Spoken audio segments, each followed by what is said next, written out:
네, 성남 대장동 개발 의혹과 관련해 이재명 경기지사가 안팎으로 공세를 받고 있습니다. 국민의힘은 물론이고 민주당 안에서도 공세가 이어지고 있는데요. 여야 대권 주자들 연휴 행보와 함께 여론조사 결과까지 함께 분석해 보도록 하겠습니다. 최창렬 용인대 교수, 김영준 명지대 교수 두 분과 함께하겠습니다. 안녕하십니까? 안녕하세요. 네, 안녕하세요.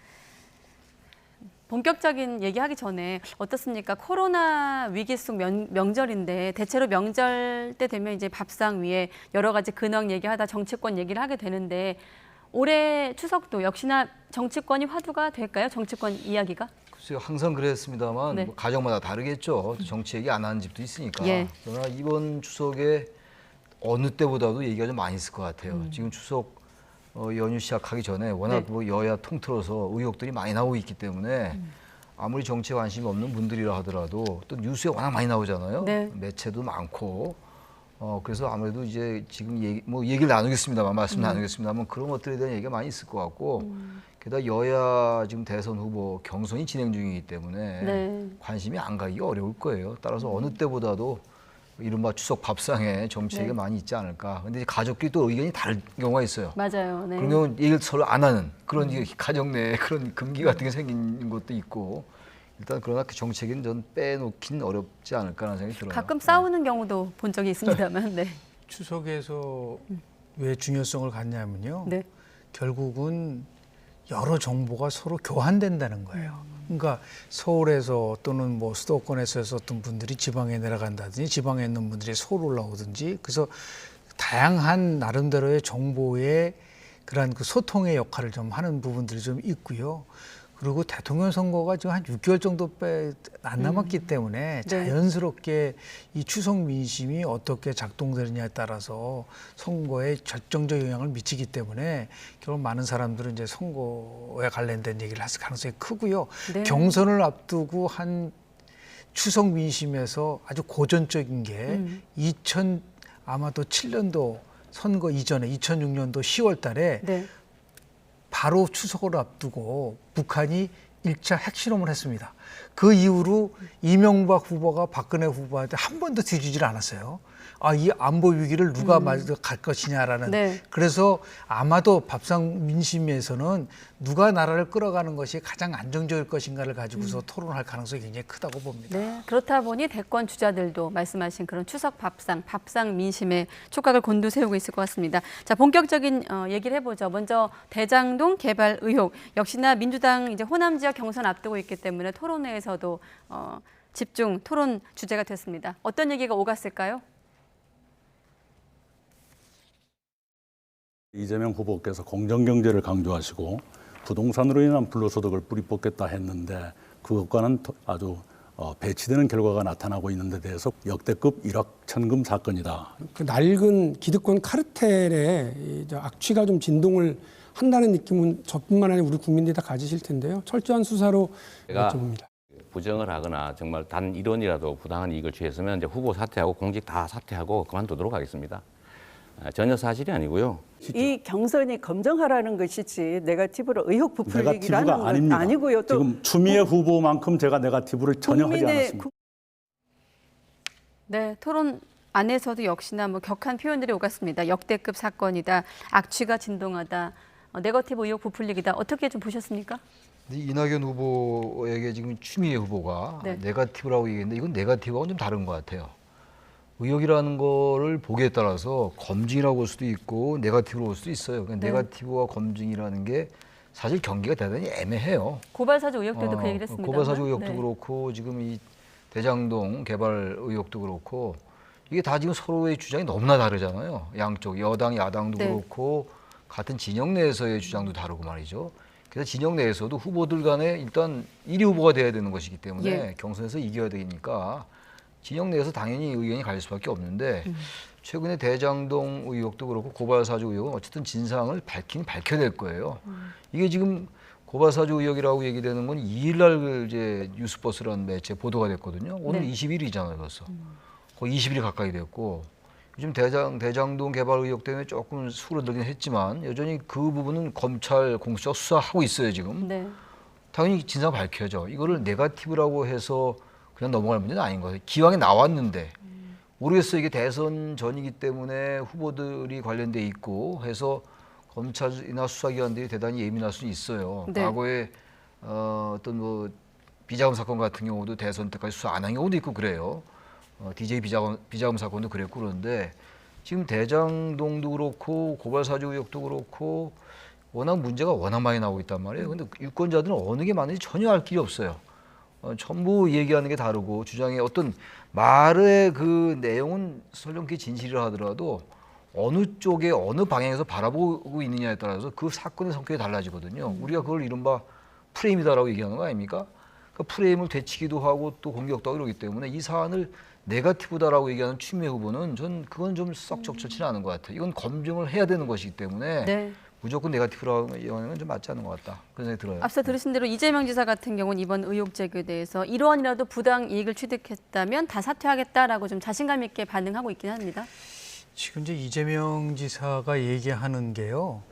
두 가지 면에서 조금 이제 설득력이 낮아요. 네. 예를 들어서 이 지사가 당초 민간 개발로 예정된 대장동 사업을 성남 도시개발하고 민간이 공동 개발해서 약 5,503억 원의 이득을 환수시킨 거 굉장히 잘한 겁니다. 지금 이거를 비판하는 게 아니에요. 이 문제의 본질의 핵심은 그런데 어떻게 해서 지금 성남개발공사가 지분을 50% 갖고 있는데 1,830억 원을 배당받는데 실질적으로 지분 7% 불과한 이 화천대유와 개인 투자가가 4,040억 원을 배당받은 이 부분에 대해서 지금 문제 제기를 하는 것이지 지금 5,503억 원을 환수한 것에 대한 얘기가 아니란 말이에요. 근데 자꾸만 이재명 지사는 이 5,503억 원을 회수한 것만 가지고 얘기를 하니까 엇박자가 나는 겁니다. 그 두 번째는 뭐냐면 네. 지금 이재명 지사가 얘기하는 것처럼 이게 권력 돈 냄새를 맡은 국민의힘 최인직의 게이트라면 그럼 게이트가 언제 일어났죠? 이재명 지사가 성남시장 때 이런 거라고 한다면 그것을 막을 수밖에 없는 책임이 있다는 것에 대한 것들을 얘기하는 것이지 이 문제를 가려가지고 자꾸만 단 1원이라도 부당하게 얻었으면 사퇴를 하겠다. 그 내용이 아니에요. 지금은 화천대유하고 그리고 이재명 지사와의 연관관계는 전혀 지금 모릅니다. 그것에 대해서 우리가 판단할 수는 없어요. 다만 제가 얘기하는 이 두 가지 거기다 하나 더 첨가한다면 어떻게 해서 화천대유의 고문으로서 이재명 지사의 선거법과 관련돼서 대법원에서 무죄 판결을 내렸었던 대법관이 TMU에 왜 화천대유의 고문으로 갔느냐. 이 세 가지 문제와 관련돼서 이것은 상식적이지 않고 좀 특혜 의혹이 있지 않느냐를 가지고 자꾸만 문제 질의를 하는데 다른 걸 가지고 얘기를 하니까 설득력이 떨어질 수밖에 없다라는 말씀을 좀 드리고 당연히 이낙연 후보나 박영길 후보 같은 경우는 이거는 반드시 짚고 넘어 오죽하면은 국무총리가 이거 아무래도 좀 정상적이지 않다라는 표현을 했다고 한다면 네. 그리고 더 나아가서 이 지사가 지금 적극적으로 수사를 원하고 있기 때문에 빨리 수사로 전환해서 이 문제를 풀지 않고 네. 그냥 정치 공방으로 끝날 수는 없는 사안이 아닌가라는 생각을 좀 하게 됩니다. 네, 대장동 개발 사업 의혹은 잠시 뒤에 조금 더 다루기로 하고 일단 지금 민주당 경선 얘기를 조금 하고 나서 넘어가 보도록 하겠습니다. 아무래도 호남 지역 경선을 앞두고 있는 시점이다 보니까 이제 대장동 개발 의혹까지도 당내에서도 지금 논란이 있거든요. 이번 이슈가 당내 경선에도 영향을 미칠까요? 당연히 영향을 미치지 않겠어요. 미친다고 저는 생각합니다. 제가 아까 말씀드린 것처럼 이 사안이 이 의혹이 워낙 지금 보도가 많이 되고 있어요. 그렇기 때문에 이거 아무리 자신이 관심이 없다 하더라도 이게 나타날 수밖에 없고 특히 호남 경선 같은 경우는 우리가 흔히 그런 얘기 많이 하잖아요. 다른 지역보다도 특히 호남 지역이 그 전략적 투표가 강한 지역이다라고 얘기 많이 하잖아요. 네. 그렇다면 전략 투표라는 게 뭡니까? 본선 경쟁력이 강한 후보에게 밀어준다는 얘기 아닙니까? 그래서 모르죠. 또 이제 흥행을 더해서 오히려 흥행을 통해서 결선 투표까지 가서 흥행을 더 강화해가지고 경쟁력을 높인다면은 이낙연 후보에게 표가 갈 수도 있겠죠. 네. 근데 어느 쪽으로 갈지 모르겠으나 어쨌든 대장동 의혹이 만약에 이재명 후보가 만약에 본선 후보가 됐을 때 상당히 리스크가 있다라는 판단을 하게 된다면 그건 본선 경쟁력이 떨어지는 거 아니겠어요? 논리적으로 볼 때. 그렇지 않고 대장동 의혹이 대장동 개발 특혜 의혹, 대장동 개발 의혹이 큰 문제가 없다라고 판단된다면 이재명 지사가 얘기하는 것처럼 이러저러한 주장이 맞다고 판단된다면 거기 표를 더 몰아줄 수 있을 거예요 아마. 근데 어떤 형태로든 간에 대장동 이 사건은 호남 경선에 상당한 영향력을 줄 것 같아요. 이게 전혀 영향을 안 준다라고 보기는 어렵죠. 우리가 일상상적으로 볼 때 그렇다는 얘기입니다. 네, 그럼 한번 호남 지역의 민심을 놓고 한번 또 김 교수님께 질문 이어가도록 하겠습니다. 민주당 대선 후보 선호도 광주 전남 지역 조사한 결과를 보면 이제 이낙연 전 대표가 44.1%로 이 지사를 앞서고 있는데 어떻습니까? 이번 논란을 좀 이낙연 전 대표 입장에서 얘기를 한다면 회생의 발판을 좀 마련해야 할 텐데 반전의 계기로 삼을 수도 있을까요? 어떻게 보십니까? 우리나라 여론조사는 뭐 조사 기관마다 다 다르기 때문에 네. 여기는 이제 이낙연 후보가 앞선데 또 다른 조사 결과를 보면 또 이렇게 서로 박빙인 경우가 그렇습니다. 있어요. 예. 근데 먼저 말씀을 좀 드리면은 지난 2007년도 이명박 박근혜 후보가 경선을 앞두고 아주 세게 붙었습니다. 아마 기억에 남는 거는 BBK하고 다스가 누구냐라는 소리였었죠. 그런데 이것이 터지기 전까지만 해도 아주 뭐 이명박 후보가 쉽게 이길 거라고 생각을 했어요. 10 내지 15%포인트를 앞서고 있었는데 실제로 8월 달에 딱 경선 결과를 보니까 1.5%포인트밖에 차이가 안 났습니다. 그런 결정적으로 다스가 영향을 미쳤다고 얘기를 많이 하고 있거든요. 네. 당연히 지금 대장동 의혹과 관련돼서 이 부분이 유권자들이 투표를 할 때 후보자의 능력도 보지만 후보자의 도덕성과 관련 것도 굉장히 중요한 변수이기 때문에 특히 호남은 지금 두 가지를 가지고 고민할 거라고 봐요. 하나는 본선 경력이 있는 사람이 나가서 정권을 재창출하는데 누가 가장 우수한 후보냐라는 거와 1997년도 김대중 대통령이 호남 대통령으로 된 이후에 다시 한번 호남 대통령을 만들어내지 않느냐라고 하는 이 민심이 굉장히 강하게 충돌을 하고 있습니다. 네. 특히 이제 정세균 후보가 이제 사퇴를 하고 있기 때문에 보이지 않게 이낙연, 정세균 호남 후보 단일화가 됐기 때문에 이 단일화 효과도 결국은 이낙연 후보한테 유리하게 작동되고 이 대장동 의혹 문제도 당연히 유리하게 작동되다 보니까 물론 이제 나중에 뚜껑을 좀 열어봐야 되겠지만은 예. 현재 조금 전에 얘기했었던 여론조사 결과는 그동안 나왔던 여론조사 결과는 분명히 결이 다르다. 그러니까 이낙연 후보가 상당히 치고 올라갈 수 있는 가능성을 충분히 보여주는 여론조사 결과라 볼 수 있습니다. 자, 그럼 한 가지 더 보겠습니다. 다 모두 주자들을 이제 놓고 조사한 차기 대권 주자 지지율도 한번 볼까요? 이 지사가 이 조사 결과만 놓고 보면 한 주 만에 4.2% 이제 포인트 떨어지면서 1위 자리에서 밀렸습니다. 오늘 언론에서 이제 주목하고 있는 결과인데 잠시 뒤에 또 볼 결과는 또 오차 범위 밖에서 또 1위를 차지하기도 했습니다만 어떻게 좀 해석하고 계십니까? 그래서 이재명 후보가 지금 이 윤석열 후보한테 밀렸어요. 네. 저 여론조사에 의하면 4주 만에 지금 탈환한 거거든요, 윤석열 후보가. 근데 이 지금 대장동 지금 얘기하고 있는 이 사안이 영향을 미쳤다고 밖에 볼 수가 없어요. 그리고 이 특히 다른 것하고 달라서 이 부동산에 관련된 거 아니에요. 그리고 여러 가지 이제 뭐 그 구조가 있습니다만 이 사건의 구조가 있는데 네. 그 화천대유라는 기업 그리고 화천 그 6명의 투자자가 또 있잖아요. 1호부터 7호까지 천화동인인가. 그쪽에 그 투자금에 비해서 너무 많은 수익이 났다라는 거 아니에요. 그 이재명 지사 측은 공익을 환수했기 때문에 그건 민간의 문제이기 때문에 알 바가 아니다라고 얘기하고 있습니다만 네. 일반적인 관점에서 볼 때 너무 많이 났다 이득이. 그래서 뭔가 특혜가 있는 게 아니라는 그런 의심을 가지고 바라보고 있는 거란 말이에요. 네. 그렇다면 이런 부분들이 당연히 이 여론조사에 영향을 좀 미친 것 같아요. 이 여론조사 결과로만 본다면. 네. 근데 이것 말고 이따 말씀하실지 모르겠는데 또 다른 여론조사도 또 나온 게 있어요. 전혀 다른. 예. 준비되어 있을 겁니다. 한번 보여주시죠. 네. 물론 다음 보실 여론조사는 전화 면접 방식. 전화 면접이고 이거는 네. 이제 ARS긴 해요. ARS와 전화 면접의 차이가 있긴 있는데 예. 차이가 너무 많이 나. 이건 이제 오차범위 밖에서 또 이재명 후보가 이기는 거란 말이에요. 기간이 거의 같아요. 하나는 16일부터 18일, 네. 하나는 또 17일, 18일이니까 지금 고발 사주 의혹 그리고 대장동 개발 의혹 이런 것들이 다 반영된 여론조사거든요. 네. 근데 너무 다르게 나오는 거예요 지금.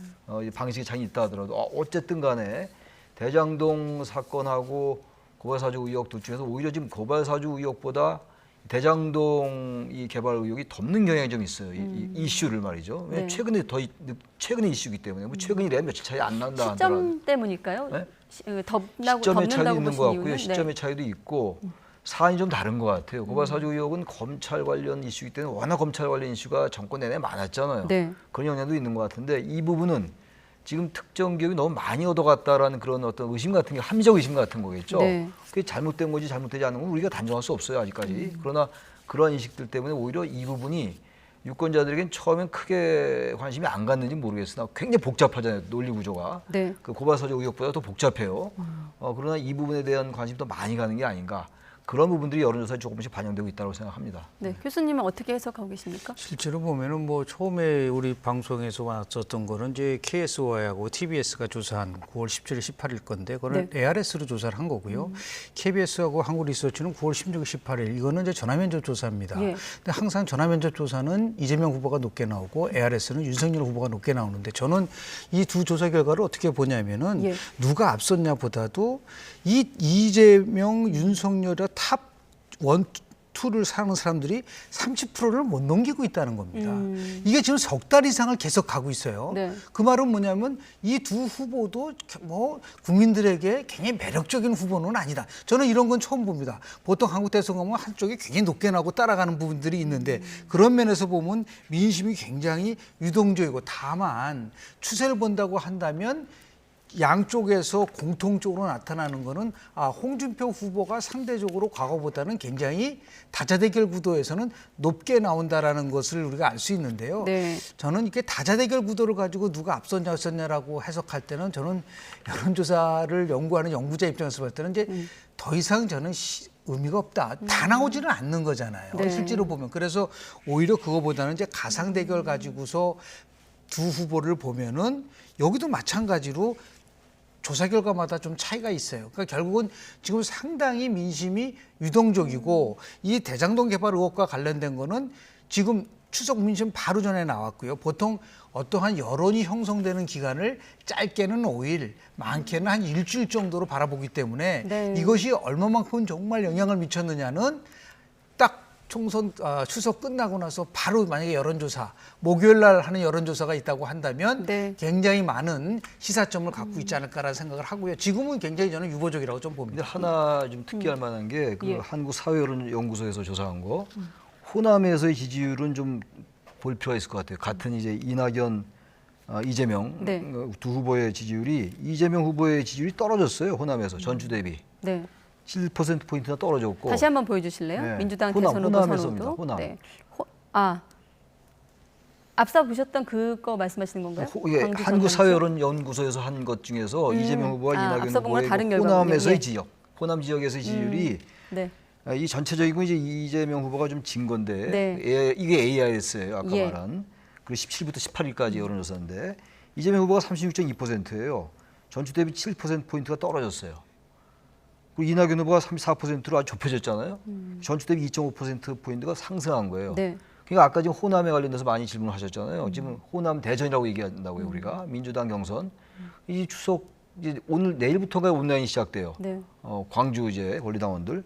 근데 여기 지금 여론조사가 17부터 18일까지인데 확 좁혀졌단 말이에요. 이걸로 볼 때는 뭐 다른 여러 요인이 있을지 모르겠으나 대장동 그 의혹이 영향을 미쳤다고 볼 수밖에 없어요. 지금 호남에서 이재명 후보가 많이 앞서갔었거든요. 어떤 지역 물론 여론조사에 따라서 이낙연 후보가 상당히 격차가 좁은 곳도 있었습니다만 네. 이 여론조사만으로 볼 때는 호남에서의 표심이 추석 되면 어떻게 형성되느냐에 따라서 결정적일 것이다. 그리고 아까 지금 말씀처럼 추석 이후에 어떤 결과가 나오냐가 결정적일 것 같아요. 이건 네. 모든 후보에게. 네. 연휴 끝나고 호남 경선 앞두고 있기 때문에 더 하실 말씀 지금 이제 있으신가요? 아까 말씀하신 부분, 최 교수님 말씀하신 거는 이제 1,000명을 상대로 했기 때문에 그 1,000명에서 호남으로 하는 거는 그렇게 아주 굉장히 정확한 해석을 어렵게 하고 처음에 얘기했던 무등일보에서 했던 그거는 굉장히 의미가 있어요. 왜냐하면 딱 호남 지역만 가지고 했기 때문에 다만 지난 1차 선거인단 투표에서 더 나아가서 그 충청 지역에서 권리당원에서 2배 이상 높게 나왔었었죠, 이재명 후보가. 예. 그러니까 의외로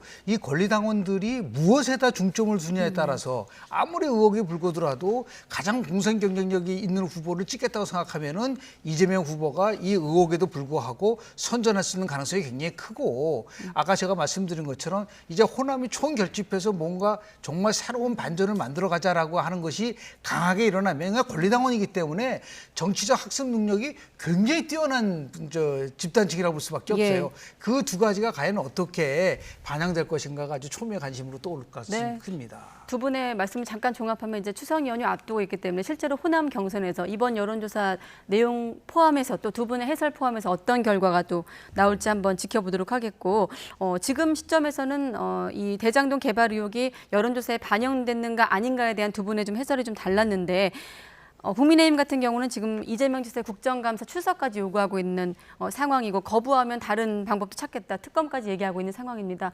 지금 대선 6개월도 남지 않은 시점이거든요. 뭐 고발 사주 의혹도 그렇습니다만 이렇게 지금 검증이라고 하면 이제 검증 단계에 있는 문제인데 어떻게 좀 진상 규명으로 수사를 갈까요? 해야 됩니다 지금.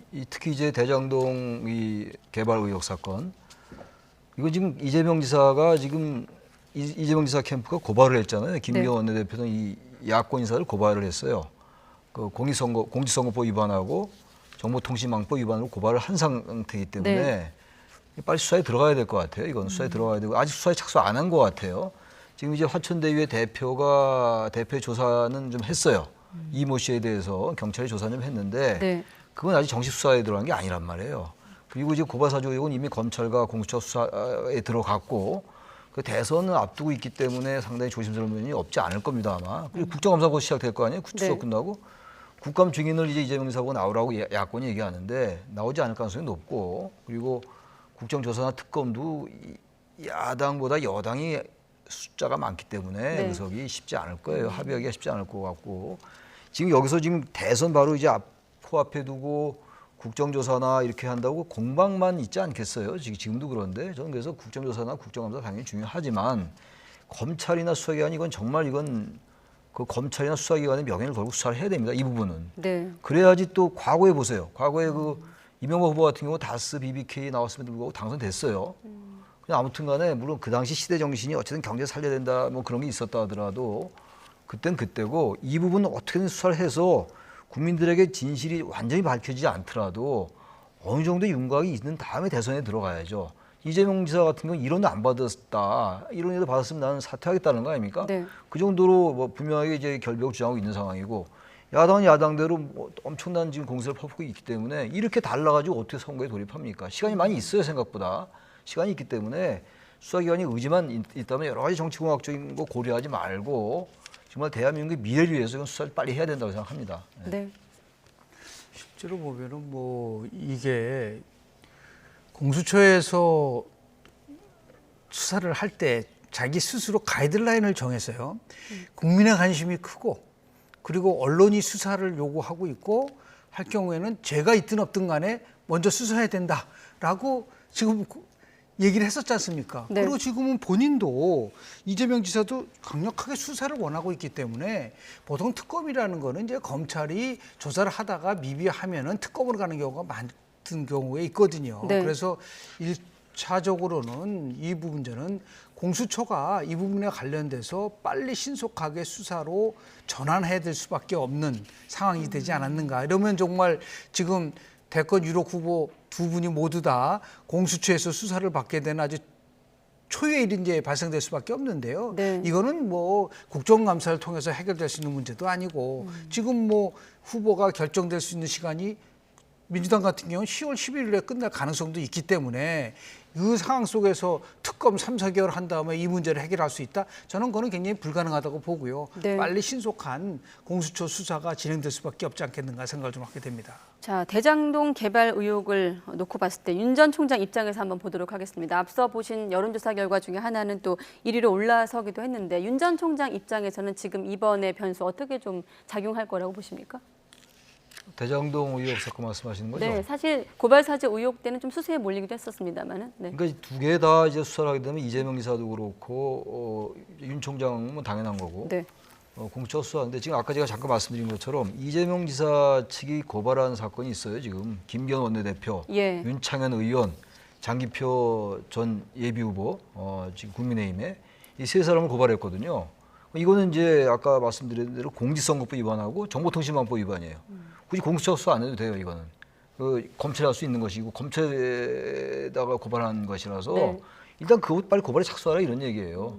지금 고발 사주 의혹은 이미 검찰에 수사 착수했단 말이에요. 공수처도 하고 있고 근데 이거는 지금 이 며칠 됐으니까 여러 의혹이 나오고 있는데 자꾸 다른 거 생각하지 말고 이미 그 혐의까지 얘기를 한 거 아니에요. 지금 김경원 대표나 윤창현 의원 그리고 장기표 전 예비후보가 공직선거법을 위반하고 정보통신망법을 위반했다, 허위사실 유포했다는 거 아닙니까? 네. 이러한 것들 수사하다 보면은 당연히 이 대장동 사건이 여러 가지 구조 같은 거에 대한 수사가 안 들어갈 수가 없죠. 빨리 수사를 왜 안 하고 계속 정치권의 공방만 보고 있어야 되냐고. 여기서 저희들이 아무리 얘기한들 저희들도 예측도 할 수 없는 노릇이고 네. 어느 한쪽의 근거만 가지고 인용할 수도 없어요, 사실은. 이거야말로 예. 빨리 정치권에게 자제를 부탁한다고 해서 자제할 분들도 아니지만 어쨌든 간에 공수처가 됐건 검찰이 됐건 경찰도 그렇고 수사할 거 빨리 수사해야죠. 언제까지 이 얘기만 할 겁니까 지금?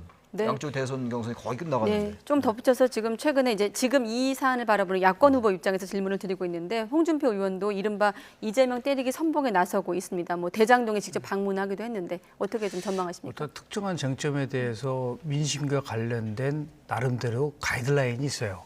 그러니까 핵심적인 의혹이 있을 때 60% 이상이 그 부분에 대해서 국민들이 반응을 일으키면은 네. 그거는 민심이 되는 겁니다. 그래서 조금 전에 우리가 봤었던 KBS 한국 리서치 조사 결과를 보면은 예. 이 고발 사주 의혹과 관련돼서는 이게 국기문란이냐 아니면 정치 개입이냐 할 때 정치 개입이 더 높게 나와요. 그러니까 당연히 60%를 넘어갈 수가 없죠. 이거는 자연스럽게 이제 윤 총장은 이런 것들에 대해서 자기 나름대로 이거는 나랑 상관없다고 하는 부분들에 대해서 당연히 몰고 갈 수밖에 없는 것이고 네. 홍준표 후보 같은 경우는 실은 지난 1차 TV 경선 과정 속에서 조금 전략적으로 실수한 적이 있어요. 조국 수호와 관련돼서 조금 뭐 조국 수홍이냐라는 비판을 받다 보니까 네. 이 이슈를 빠르게 지금 이제 이재명 후보를 딱 겨냥을 해서 공격할 수밖에 없는 그런 구도인데 결국은 홍 후보도 이 부분에 있어서 강력한 야권 후보로서의 나름대로의 이미지를 강화시키려고 한다면 끊임없이 이제 이재명 후보를